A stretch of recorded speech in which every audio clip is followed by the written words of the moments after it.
दुनिया का सबसे प्राचीन गुरुकुल, जिसके कुलपति शौनक ऋषि थे, जिनको ये सम्मान प्राप्त था, वहाँ पे 10,000 विद्यार्थी पढ़ते थे। ये सबसे प्राचीन गुरुकुल था। नमस्कार, आप सबको गुरु पूर्णिमा की बहुत सारी बधाई, शुभकामना। गुरु के बिना कुछ भी संभव नहीं है। और कबीर दास जी कहे भी हैं कि गुरु गोविंद दोऊ खड़े, काके लागो पाए, बलिहारी गुरु आपने, गोविंद दियो बताए। सबसे पहले अपने गुरु को बलिहारिए, गुरु की सेवा करिए, गुरु को प्रणाम करिए, ऐसे भगवान कहे। इस दोहे का मतलब ये है, हमारे देश में असंख्य गुरु हैं, जिनका वर्णन जितना भी नाम गिनाए न कम है।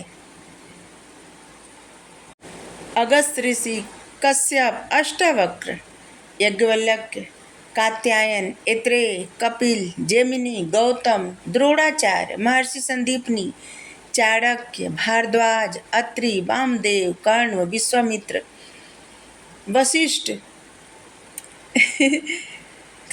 मतलब असंख्य गुरु हैं। जितना भी नाम ले कम है। और सभी को हम सारे स्वरूप को प्रणाम कर रहे हैं। देवताओं के गुरु बृहस्पति देव और दानवों के गुरु शुक्राचार्य जी। शुक्राचार्य जी तो अपनी शिष्यों के लिए कठिन तपस्या की थी, जिससे उनको संजीवनी विद्या प्राप्त हुई और जिससे वो किसी भी मृत दानव को जीवित कर सकते थे। और वो शिव जी के बहुत कठोर तपस्या की थी, बहुत कठिन, और जिसकी वजह से उनको संजीवनी विद्या मिली। गुरु का महत्व हर सभी के जीवन में बहुत ही महत्व रखता है, चाहे कोई भी वैदिक काल हो या फिर आज। सभी के जिनका भी जीवन मतलब कुछ बनता है ना, कोई इंसान कुछ बनता है ना, तो अपने गुरु के वजह से ही बनता है। बिना गुरु के मार्गदर्शन के कोई कुछ नहीं कर पाता। ब्रह्मांड के आदि गुरु कौन है? शिव जी ब्रह्मांड के आदि गुरु हैं। गौतम बुद्ध जी, महावीर स्वामी, गुरु नानक देव जी, शंकराचार्य जी, रामानंद, मतलब जितना भी नाम लेना कम है। चाणक्य गुरु, चाणक्य चंद्रगुप्त मौर्य क्या थे? एक चरवाहा थे, चरवाहे का लड़का थे। और वो मतलब चराते थे, बकरी या भेड़ चराते थे, याद नहीं आ रहा है। लेकिन उनको बृहद भारत का सम्राट बनाए चंद्रगुप्त मौर्य को। कौन? चाणक्य। उनके गुरु रामकृष्ण परमहंस, स्वामी विवेकानंद जी को कितना महान बनाए, जिनका नाम बहुत आदर सम्मान के साथ लिया जाता है। वल्लभाचार्य जी, गोविंदाचार्य जी, कबीर दास, साईं बाबा, तुकाराम जी, ज्ञानेश्वर महाराज, और महाराज दशरथ के गुरु जो थे कुल गुरु वशिष्ठ जी, जिनकी गणना सप्त ऋषियों में की जाती है।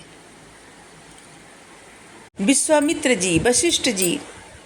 ऐसे माना जाता है न कि वशिष्ठ ऋषि से कामधेनु गाय के लिए विश्वामित्र जी की लड़ाई हुई, युद्ध हुआ, और जिसमें विश्वामित्र हार गए। उस समय राजा थे वो, और वो क्षत्रिय थे, ब्राह्मण नहीं थे। वशिष्ठ जी ब्राह्मण थे। तो उनको लगा कि अपने तप के बल पे हमको हरा दिए, और जिसकी वजह से उन्होंने कठोर तप किया। और उसी तप मतलब वही तप कर रहे थे जहाँ पे इंद्र ने मेनका को भेजा था। और ये बहुत प्रसिद्ध कथा है विश्वामित्र और मेनका जी का, उसी तप को भंग करने के लिए। और विश्वामित्र वही हैं जो भगवान रामचंद्र जी के पूर्वज, जो त्रिशंकु हैं, जो बीच में लटके हुए थे। उनको सशरीर स्वर्ग भेजने के लिए जैसे दृढ़ प्रतिज्ञ हो गए थे, क्योंकि वशिष्ठ जी उनको मना कर दिए थे। त्रिशंकु जी वो अपने सारे राजपाट को अपने पुत्र हरिश्चंद्र को देके वो सशरीर जाना चाहते थे स्वर्ग। और वो वशिष्ठ जी से कहे, तो वशिष्ठ जी कहे नहीं, ये संभव नहीं है। तब विश्वामित्र जो चीज़ मतलब जो बातें वशिष्ठ जी कहते थे संभव नहीं है, विश्वामित्र जी उसको करने के ठानते थे, क्योंकि वो हमेशा उनको कम दिखाना चाहते थे, उनको नीचा दिखाना चाहते थे इसीलिए। और जिसकी वजह से उन्होंने त्रिशंकु को स्वर्ग भेजने के लिए अपने तपस्या के बल पे स्वर्ग भेजना चाहे, लेकिन वहाँ पे इंद्र जी नीचे भेजने लगे और यहाँ पे विश्वामित्र जी उनको ऊपर भेजने लगे और वो बीच में लटक गए। और फिर इसके बाद उनके लिए एक नया स्वर्ग बनाए विश्वामित्र जी, और जहाँ पे त्रिशंकु महाराज जी रहते हैं। भगवान रामचंद्र जी को युद्ध कला में निपुण विश्वामित्र जी ही बनाए थे। विश्वामित्र जी ही उन्हें दिव्यास्त्र दिए थे तरह तरह के, और इन्होंने ही गायत्री मंत्र की रचना की थी जी, जो कि सभी लोगों के मतलब एक सबके लिए एक स्ट्रेंथ है गायत्री मंत्र। परशुराम जी के बारे में तो सभी जानते होंगे। बात बात में क्रोधित हो जाने, वो ब्राह्मण थे और वो भगवान के अवतार भी हैं। वो ब्राह्मण हैं और भगवान के अवतार भी हैं। और वो उनके शिष्य थे कौन कौन? देवव्रत मतलब भीष्म, कर्ण और द्रोणाचार्य जी उनके शिष्य थे।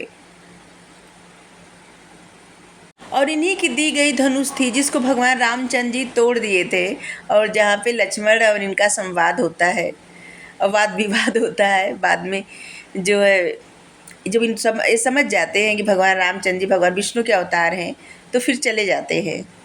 इन्होंने ही अपने फरसे से प्रहार किया था। ये हमेशा अपने हाथ में परशु लिए रहते हैं ना, तो इन्होंने अपने परशु से प्रहार किया था। गणेश जी का जो दांत टूट गया था आधा, इन्होंने ही प्रहार किया था। जो सप्तऋषि कहा जाता है, वो सप्तऋषि वशिष्ठ जी, विश्वामित्र जी, कण्व ऋषि, भारद्वाज ऋषि, अत्रि ऋषि, वामदेव ऋषि और शौनक ऋषि, यही सप्तऋषि हैं जो तारामंडल में स्थित हैं। इसके बाद और भी महान ऋषि हैं, अगर इन्हीं के बराबर हैं। अगस्त्य, कश्यप, अष्टावक्र, यज्ञवल्क्य, कात्यायन, नेत्रेय, कपिल। कपिल मुनि को कहा जाता है विष्णु भगवान के अवतार थे, और यही सांख्य योग की रचना किए हैं। जैमिनी, गौतम ऋषि, द्रोणाचार्य जो कि कौरवों और पांडवों के गुरु थे, इनके बारे में तो आप सब जानते होंगे। महर्षि संदीपनी जो कृष्ण भगवान के गुरु थे, उन्होंने कृष्ण भगवान को शिक्षा दी थी।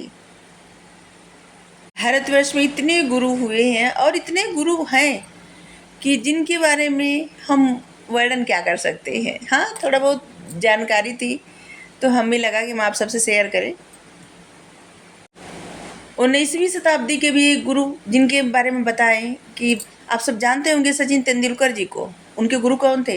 रमाकांत आचरेकर जी, जिन्होंने उनको क्रिकेट की ऐसी शिक्षा दी जिससे वो चौके छक्के मारते हैं, चौके छक्के।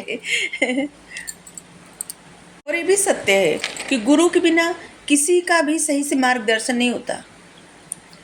गुरु जीवन में जरूरी होते हैं, चाहे परमात्मा ही गुरु हो। जैसे जो लोग ऐसे रहते हैं ना कि कहाँ मतलब उनको संभव नहीं होता कि वो कुछ किसी गुरु से दीक्षा लें, तो परमात्मा से तपस्या करते हैं, मतलब प्रार्थना करते हैं क्यों शिष्य बना लें, क्योंकि गुरु ही होते हैं जो मार्गदर्शन करते हैं, सही रास्ता दिखाते हैं, गलतियों पे डांटते हैं और सही काम करने पे शाबाशी भी देते हैं, प्रोत्साहित करते हैं, कुछ करने के लिए हमेशा प्रेरणा देते हैं, संभालते हैं। और बच्चों के सबसे पहले जो गुरु होते हैं ना, वो माता होती हैं। माता पिता सबसे पहले गुरु होते हैं, इसके बाद शिक्षक, और इसके बाद जीवन में जो गुरु रहते हैं, मार्गदर्शन देते हैं जीवन पथ पे आगे बढ़ने के लिए, उनका महत्व विशेष रहता है। गुरु का महत्व पहले भी था, अब भी है, आगे भी रहेगा। तो गुरु पूर्णिमा पे आप सबको ये कैसा लगा? अगर अच्छा लगा हो ज़रूर बताइएगा। Thank you. राधे राधे।